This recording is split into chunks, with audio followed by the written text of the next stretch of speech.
Hello team, welcome to another ATP Geopolitics video with myself, Jonathan M.S. Pearce. This is a Ukraine war news update, first part thereof for the 21st of May 2025. And we're going to look at the Ukrainian General Staff figures for Russian losses for the day before. All the usual caveats apply. You can find them linked in the description below, of course, as per normal. And we have quite a downtick in a number of categories. Actually, a number of these categories have been very low over the past week, generally speaking. Maybe the odd spike here and there. Tanks 1, troop carrying AFVs 2. So it looks like the Russians are attacking certainly with fewer and fewer established combat assets. We have 76 vehicles and fuel tanks. That's pretty significant, but actually much lower than we used to. We are used to well over 100 on a daily basis of those, and 980 personnel lost as well. Let's go and look at the trends. Let's look at Dell's figures, one of the legends of the universe.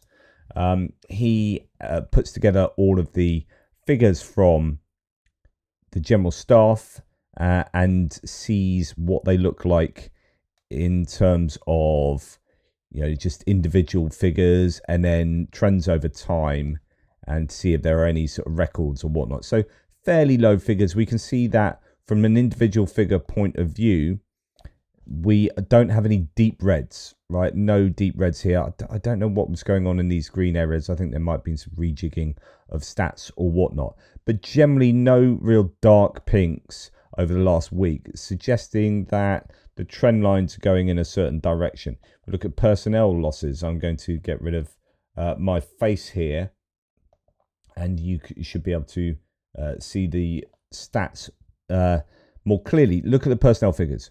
That's a real downtick over the last few months, but particularly recently. And that tells you a lot. So it's a purple dotted line you want to be looking at. I mean, there's still significant losses, right? So it's a crazy time when we say, 980 is a low number. No, it's incredibly high. But the Russian losses have just been so insanely high. I mean, look at what the losses were earlier on in the war. Now, what they've done since the beginning of the war, of course, is they've improved the criteria, the evidence, and the data collection in general.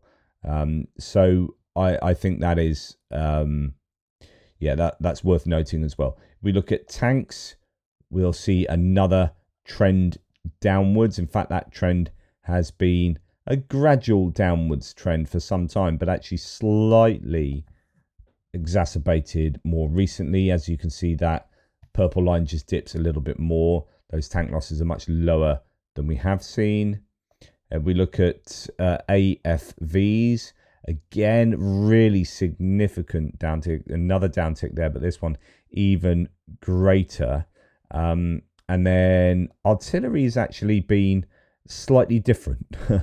As you can see, that's been ticking upwards, although the last couple of days I think is going down. But in general, recently, we've seen the Ukrainians have a really greater success in taking out artillery. I don't know if that is reflective of drones that are able to go deeper more consistently. So when you used to have drones that were really active in the 10 to 15 kilometer range, giving them, I guess, a 20 kilometer plus range from where they were being flown from. So 10 kilometers over the contact line would be your norm. Now I'm wondering whether just routinely drones are able to fly 25 kilometers, something like that, 20 kilometers possibly, which gives you 5 kilometers from your front line and 15 kilometers. Now, a lot of the Russian artillery has, I think, a shorter range than it should do due to lack of maintenance and barrel wear and whatnot. So you're going to be finding, I think, a number of artillery pieces probably at around a 15 kilometer area, and that's possibly prime range for some of these drones now. Even the FPV drones with fiber optics are being equipped with sort of 20 kilometer fiber optics. So I think that's worth noting. Multiple launch rocket systems. I think the data's a bit too hit and miss to get too much from that, and we'll just leave it with anti-aircraft warfare systems. Fairly okay of late, but again, it's a bit more sporadic, that kind of data.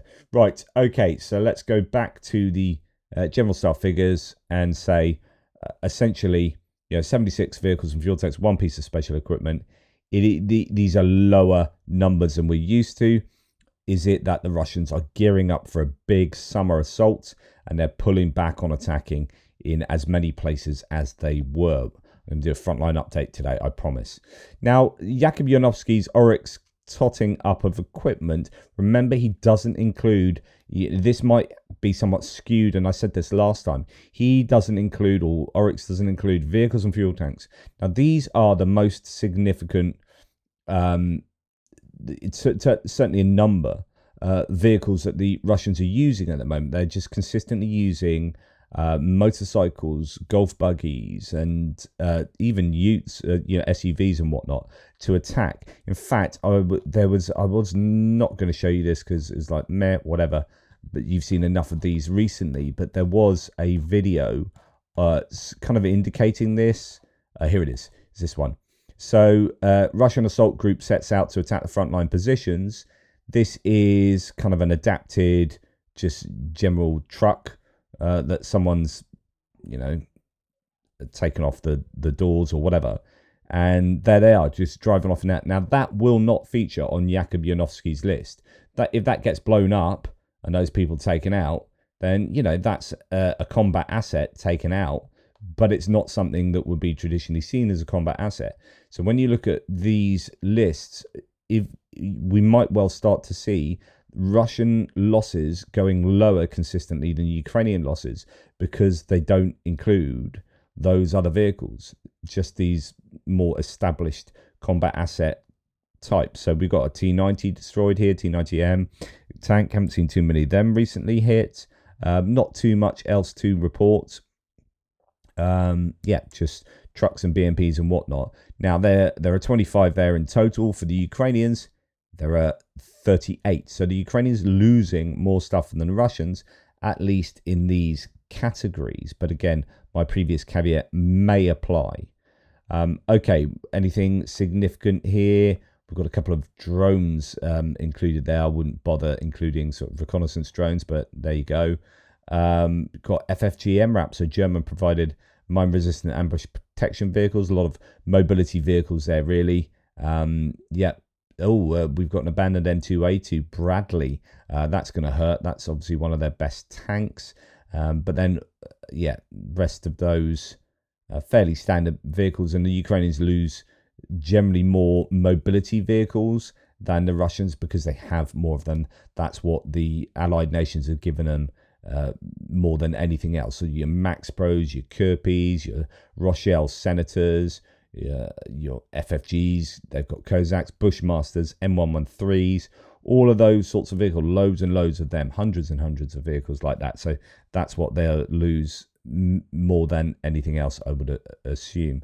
Now, going into sort of footage, I like to give you just a kind of not quite a random assortment of footage, but what I think tells us something on each day. So here is yet again another, I don't know if it's a fiber optic drone, I think it might be, going into in this case it's hitting an ammo dump in a warehouse.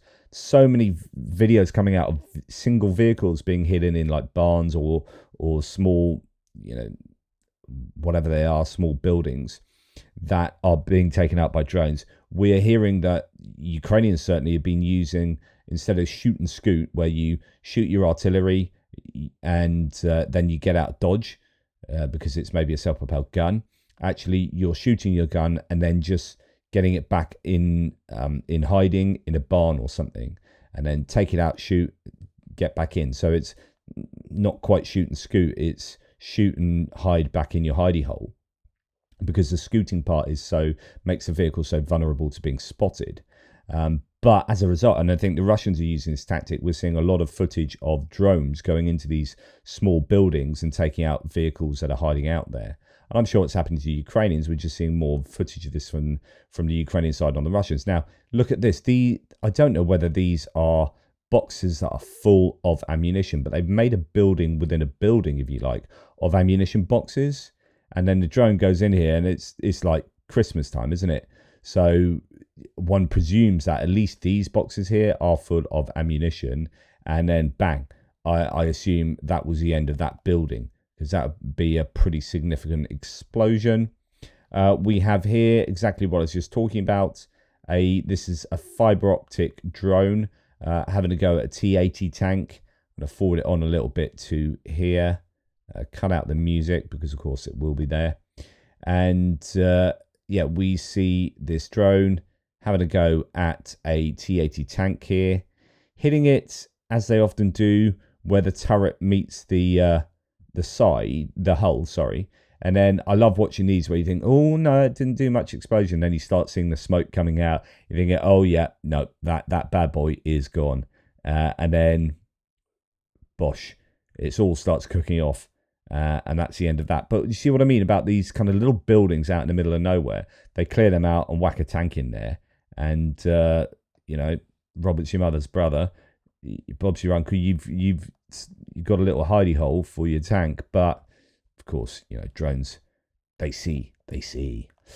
Then there's just a lot of footage. In fact, so this is an ammunition depot. Yeah, so we're going to come to this kind of conclusion. In fact, I'll show you this first because it kind of preps up the others. So this is an old report saying a MiG-29 strikes at Russian positions with pinpoint AASM Hammer guided glide bombs, those ones provided by the French, but they're using a lot of GBU variants as well from the Americans. This is the important part. Lately, we have seen lots of footage from Ukrainian aviation striking at Russian positions. So I've shown you a bunch. And now I know the Russians use a lot of guided glide bombs themselves, and I'm not going to be showing you that imagery. So we might have a skewed understanding of what's going on. So I have a question. Like, there is definitely way more footage coming out from the Ukrainians. Is that them trying to control the narrative so that it looks like they're being more successful, or are they genuinely using way more guided glide bombs because they have more? Now, we know the French are providing more. They've ramped up production of their AASM Hammer bombs, and they're getting them to Ukrainians. Ukrainians are able to use them on MiG-29s, so they're older airframes, which is quite useful for them. This is all kind of good news, it seems.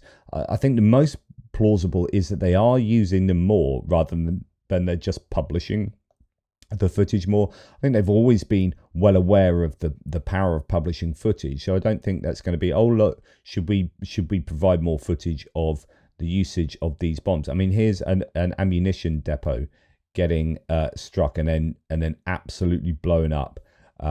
Again, being hit by a guided glide bomb. So, you know, some really significant. I think that it might not be a guided glide bomb. Who knows, actually? But anyway, that's an ammunition depot going up in flames. Then we have troop accumulations. By the way, we're going to see a pretty bad strike on the Ukrainians in a wee while on a troop accumulation there. Very controversial.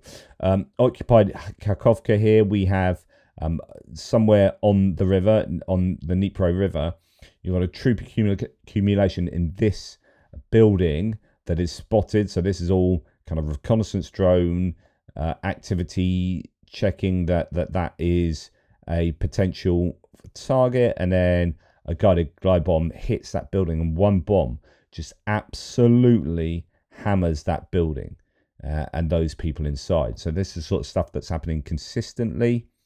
These guided glide bombs doing a good job.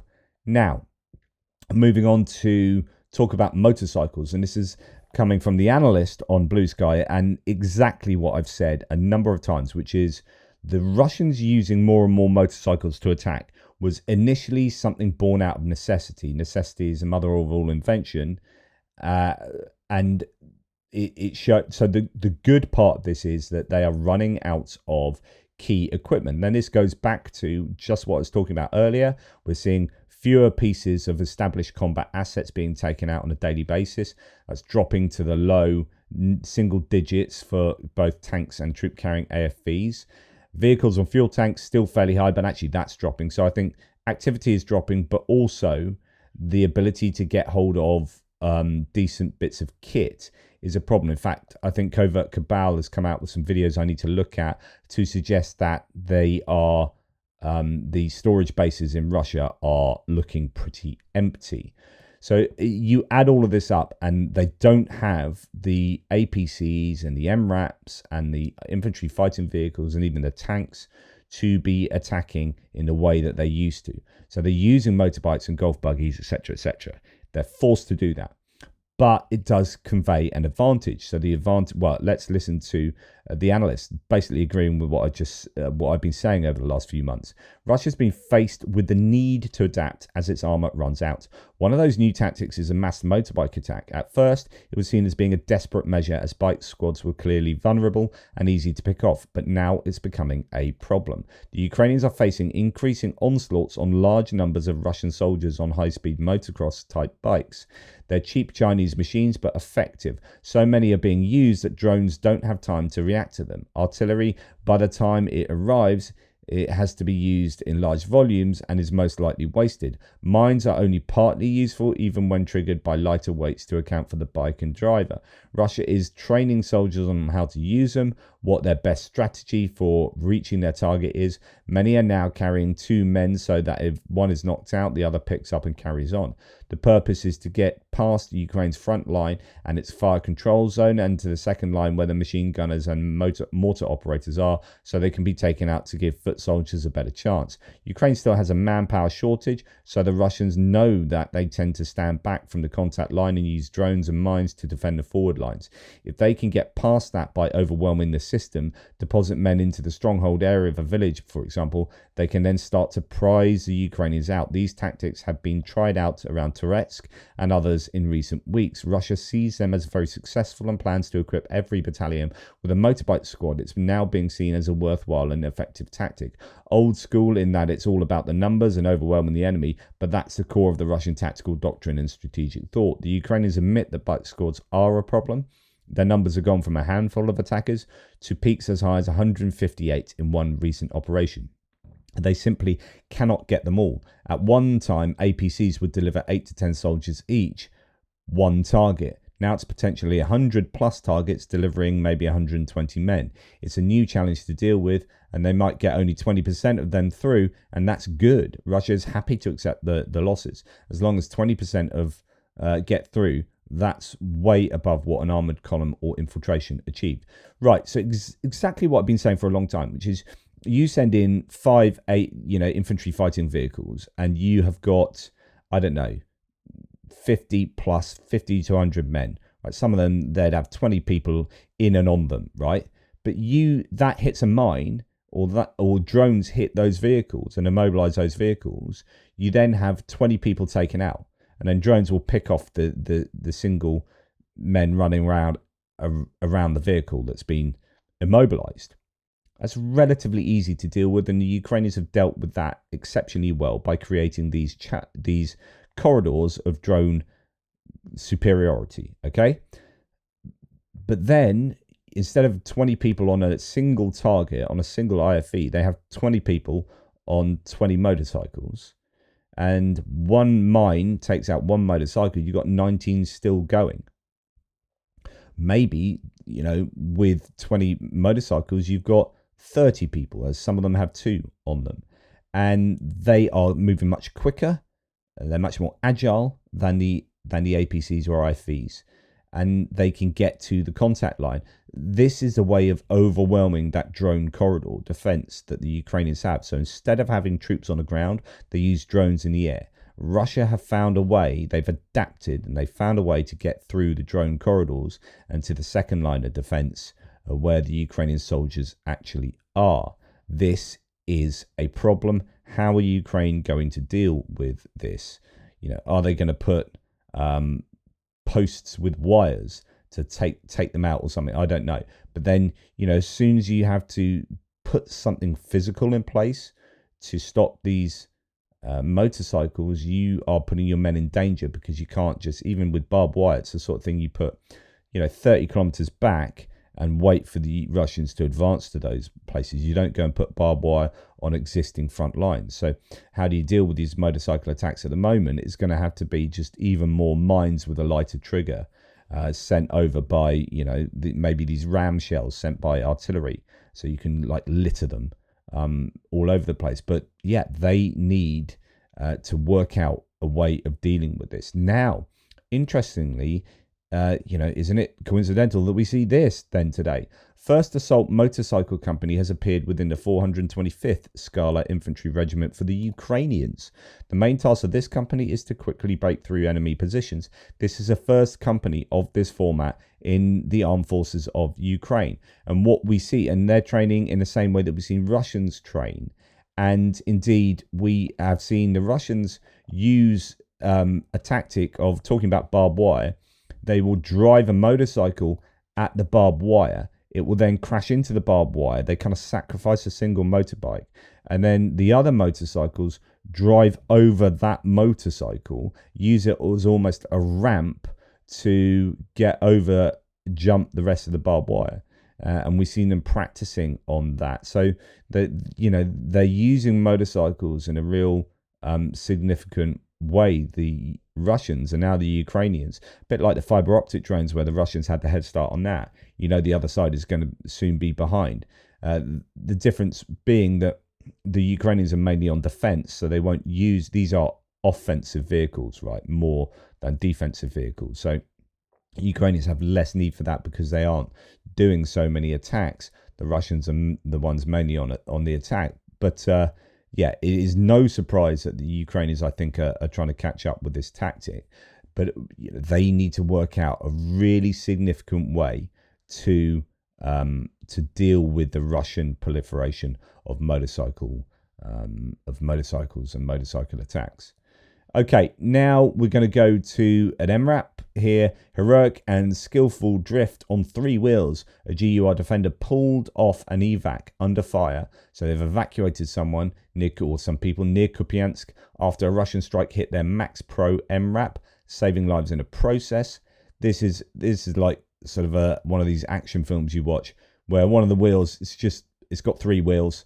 That axle is sparking on the tarmac there, and yet still need to get out of Dodge. The door is open.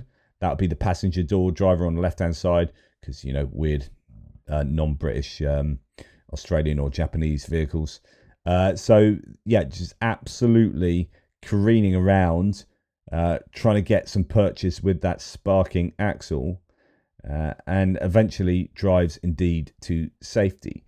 And that's the I guess the benefit of a fairly robust vehicle, being able to take some serious knocks and still get their troops to the desired points. So there you go. There's a video you can peruse at your leisure.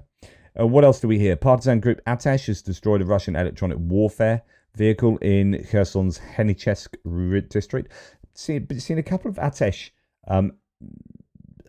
sort of attacks in the Henichesk region. That's sort of north of Crimea, northeast of Crimea, at the top of where that bar is, that sort of sandbar that goes the whole kind of length of the eastern side of Crimea. What else? Now, this is a developing story. Tim White seems to be the one that's on top of this at the moment, and actually he's complaining that why isn't anyone else talking about this particularly. So, 80 kilometers into Russian territory, there seems to be an anti-terrorist operation this is the Bryansk region. These photos are from a town called Vygodniki, with rumours swirling of Ukrainian sabotage group being discovered. No official information yet. Now, this is pretty significant because where we're talking about is a long way into Russia. So we've got, if you think like how far the city of Kursk was from the border and how far the Ukrainians got, about that far, right? We're talking, if this is true, Bryansk a lot further, and we've got Vygodniki right the way up here. I mean, this is a significant distance, as we heard, sort of 80 kilometers as the crow flies. That's 85 kilometers as the crow flies. But if you're talking about roads and elsewise, that's a pretty challenging place to get to. if it's true. Please remember the rumors about what's happening in Vaganichi in Bryansk region are exactly that, rumors. The channel Supernova found online speculation from some locals that a school siege had happened, so it might not be Ukrainians. It's also worth noting that Russia seems to have switched off mobile internet in 3 regions. The Petsk authorities say it's related to actions of the Russian military, while users in some parts of Moscow and Vladimir regions are also offline. So I don't know if that's got anything to do with anything. But anyway, back to Bryansk. A social media voice note claims there were well over 100 security personnel in Vaganichi, maybe even 200.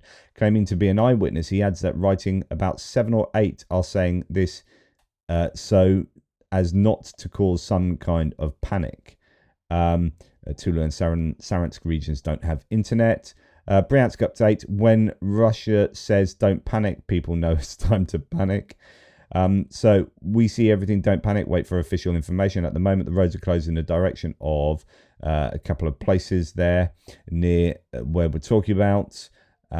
Keep calm, do not panic, trust only reliable sources, not rumors.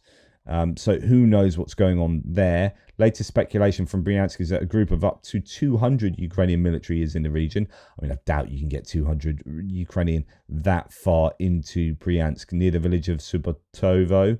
While this is just speculation, I judge a number of different posts and reports mean it's at least partially accurate. Something big is happening. And again, it's a long way from the border. So I'm not quite sure.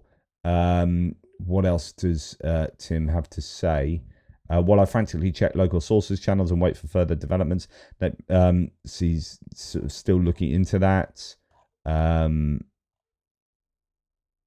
Yeah, shootout going on in the Bryansk region now. They write that civilians have been killed and injured in the operation. Both Russian and Ukrainian governments are maintaining operational silence on what looks like a major incursion. Who knows? But who knows? So just pinch of salt, all of that. But something's happening in Bryansk, and that's a long way from the border. But there you go. Right. Before we go on to distant strikes, we want to go to Syria, actually. And there's been armed attacks near or on the Russian forces near the Khmeimim air base, one of these places that the Russians appear to still be hanging out. Today, unidentified gunmen launched an attack on several Russian military checkpoints around the Khmeimim air base in the western Latakia countryside. The attacking group is likely affiliated with the armed factions allied with Damascus government.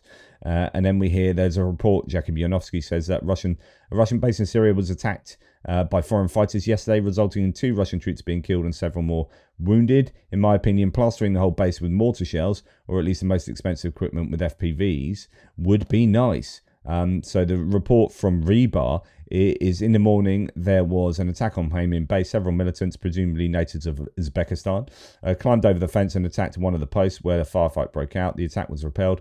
Attackers were eliminated. Unfortunately, there were casualties. As Prince Cherkassky writes, 2 Russian servicemen were killed and several more wounded. Earlier, the so-called transitional authorities of Syria repeatedly assured that they were not against the presence of Russia.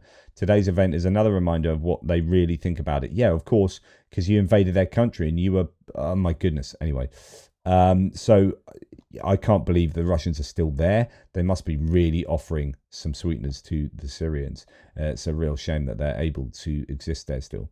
Now, on to distant strikes. So, first of all, the Russians attacked Ukraine with 76 drones, 63 of which were taken out, leaving 13 to get through. So that's about the kind of stats that we've been seeing lately.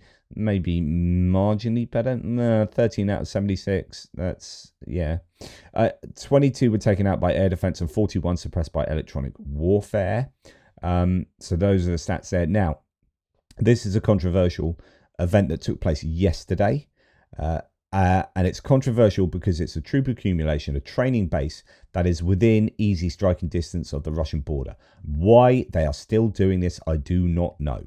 There's outrage, says Tim White, within Ukrainian military leaders this evening after Russia struck a training camp in Sumy region with a ballistic missile. State news agency TASS released this video. It clearly happened. The question is why Ukrainian soldiers are openly on view within 50 kilometers of Russia's land. And it's just absolutely infuriating. How many times have I reported this and saying, well, it shouldn't happen anymore. Surely they're going to move all training outside of, close reconnaissance. You don't want anything like this happening within 100 kilometers of that Russian border. I know ballistic missiles can still strike that, but it's about reconnaissance, isn't it? So they can only strike if they have good reconnaissance to note what is actually there. Anyway, it's confirmed. No report says Russia launched a missile strike on a training range. I think it's a shooting range. 6 Ukrainian soldiers were killed. Over 10 were wounded. Ukraine's National Guard report, so they might be playing that down, or that might be accurate. I don't know. Unit commander has been suspended. Previously, Russian sources published footage of the actual strike, which you can go and check yourself, and you can see quite a lot of people around. In fact, this picture shows. This is before they strike, though. The reconnaissance drone shows a really large accumulation of troops there, much more than the 16, 6 dead, 10 injured. A load of troops there, but then it's later that the strike happens. So it doesn't strike those people, and they probably disperse after that to whatever activity they're doing. But it's really bad news. Can't believe that is still happening. Okay.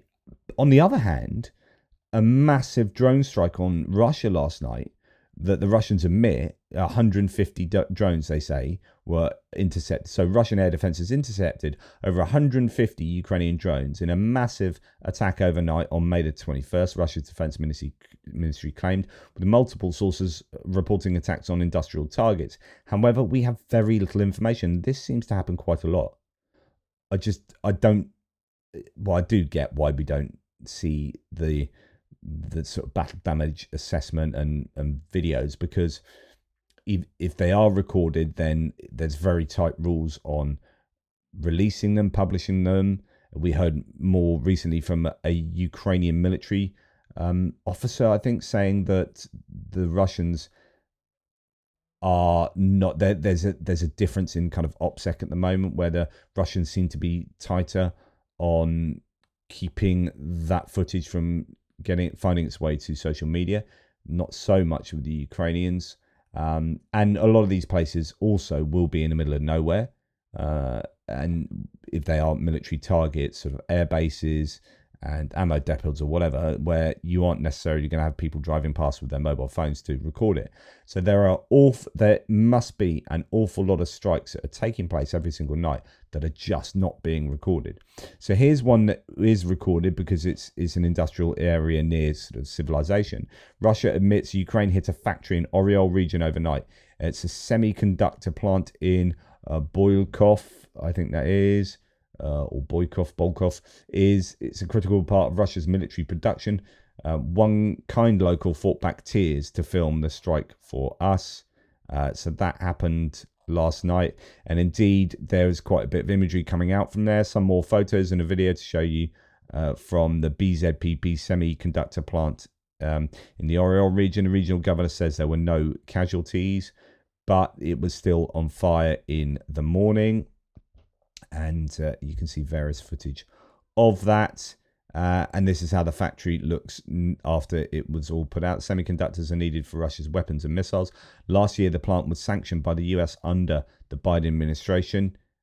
Indeed, Euromaidan Press reports that it produces up to 3 million devices annually for military communications. Makes components for tanks and missile systems. So that's a really high value target being hit there by the Ukrainians. My view is always, like, why strike with just a few drones? Something like that, I would just be like, right, 50 drones hitting that one place. It needs to be absolutely taken out, 100% taken out. But it seems to be lots of drones, or few drones hitting many places. I would do lots of drones hitting few places. But then what do I know? So that's Euromaidan Press. That's flames from there this morning. You can see a fire going on inside. And then the last one, there's a video of a locomotive getting hit. So that one there gets hit with a drone. Belgorod region, the moment a Ukrainian drone crashed into a locomotive at the Veluki sorting station early today. That's one of these cases of we can hear drones. I'd say this is what the people watching the locomotive, the railway workers were like. They could hear a drone, they didn't know where it was. flying about, and then bang, it hits the locomotive. So interesting that we're starting to see, I don't know if it's starting, it's probably been going on off and on for a long time, but I don't know. I'm hearing more railway places being targeted, and I think that's wise. But they do have an extensive railway infrastructure, so there's an awful lot to go for. Yeah, and again, I don't know why. You look at all that infrastructure there, all that those electrical wires and whatnot. Like just a big old missile slamming into that whole area, I would have thought would be would cause quite a bit of a headache for the Russian logistics. But again, what do I know? Right, on to some other bits and pieces. I'm going to do a separate video on sort of outcomes and fallout and the dust settling from that Trump-Putin telephone call the other day. Some pretty annoying things still being said by Trump, which shows that he's not interested in peace for Ukraine. He's interested in a trade deal for Russia. But anyway, Russia sends 20,000 recently naturalized citizens to fight in Ukraine, according to a top official. Revelation signals an intensifying crackdown on Russia's migrant population, so rounding people up, naturalizing them, sending them off to war, as the Kremlin struggles to meet frontline manpower needs. So there are suggestions that they're still recruiting 30 to 40,000. I don't know about that. The question is where they're getting these troops from. The revelation signals an intensifying crackdown on the migrant population. 20,000 naturalized migrants have been sent by Russian law enforcement agencies to register for military service. So places like they don't like living in Uzbekistan, Tajikistan, Kyrgyzstan, so they move to Russia, get naturalized, sent to the front lines, and end up fighting on. But in fact, I saw a video the other day, and I was trying to work out what the nationality of the people were, but it was a video of these guys billeted somewhere, and they were saying, not a Russian in sight. But they didn't look. I was trying to work out. They kind of looked like they might have been like sort of Buratian, so maybe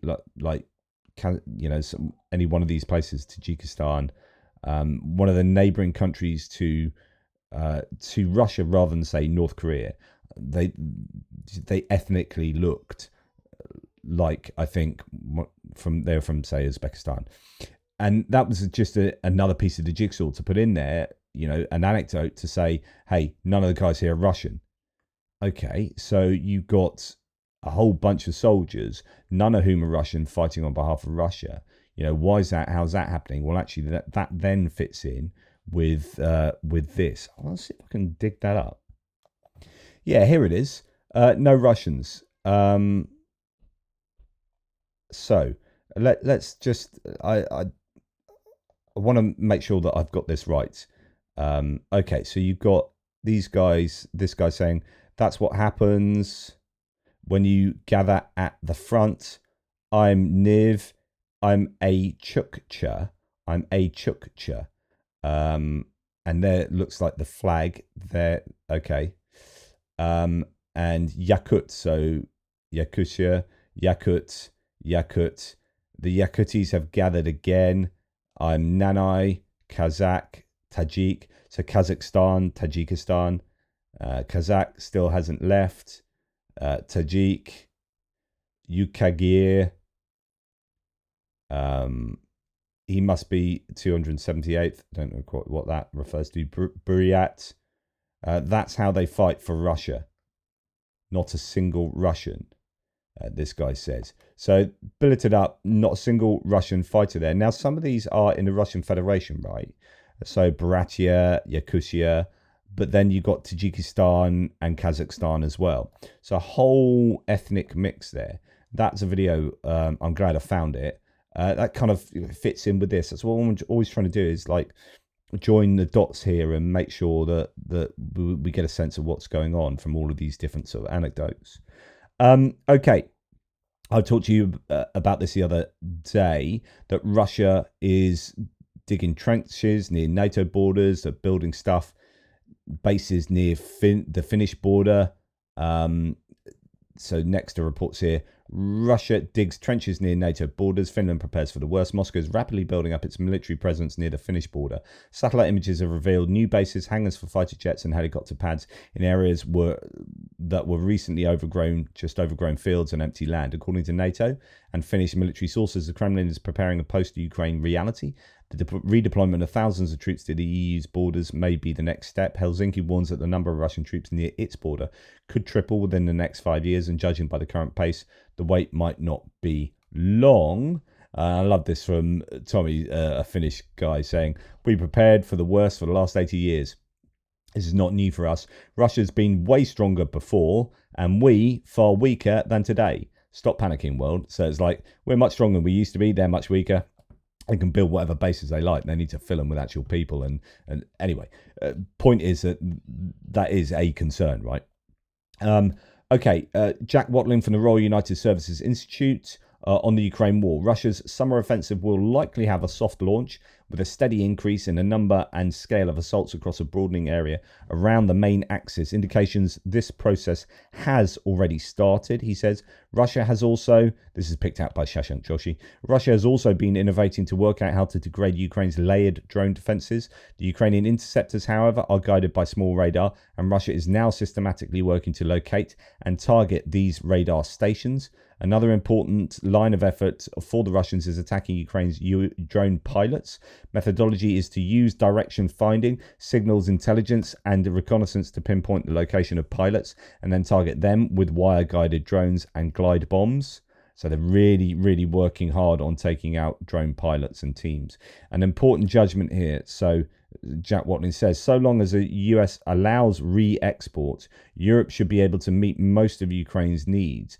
In other words, the US might not provide Patriot interceptors directly to Ukraine, but Europe can buy them off the US and get them to Ukraine. Shortages of air defense interceptors and guided rockets will present tactical problems, but the impact can be mitigated. So it's a couple of interesting points in that report. Hungary has escalated again. So Budapest claims to have detained another 2 Ukrainians for spying on its military and energy sector. Not the first time Hungary has previously accused Ukraine of espionage. Orban recently asked NATO to protect Hungary from Ukrainian agents. Now, I think those, well, I don't know. I think those are 2 other Ukrainians that have been detained, other than the 2 that were detained straight after Ukraine took into Hungarians in the Zakarpattia region, Transcarpathia, and there's that tit for tat. I think this is another 2 rather than just re-expressing those first 2 that were taken. And just lastly, Ukraine's called on the G7 price cap on Russian oil to be halved from its current $60 a barrel. Foreign Minister Andriy Sybiha says, quote, the marginal price for oil, a reasonable marginal price, is $30 a barrel. Now, it's worth noting that Canada's in charge of G7. The US is pushing back on pressure on Russia through the G7 as well. The US has basically just joined Russia's side, as far as I can work out. Marco Rubio was given, he was raked over the hot coals yesterday in the Senate by people like Senator Van Hollen and others. It was great to see. Absolutely was taken to task. People saying, we voted for you because you said all these things against Russia and the importance of US foreign aid funding, USAID funding. A couple of years ago, you were all over that. You said this, you said that. Now, just truly disappointed in you. Who have you become? They absolutely went for it. Went, I think, for the jugular, a real kind of almost emotive way. Quite personal in that sense, but absolutely justified. Marco Rubio is the one person in the Trump administration you think he should be doing this and doing that, and he's gone completely against his own ethical code and sense of and geopolitical sensibilities in order to toe the party line with Trump, and he was taken really to account for that held to account for that in the Senate yesterday. So that was interesting, but I'm going to concentrate on a bit more of that stuff in the next video, so you can watch out for that. But in the meantime, thanks very much for watching. Really appreciate your support. Hopefully this was of use and of interest. Take care and to the pips.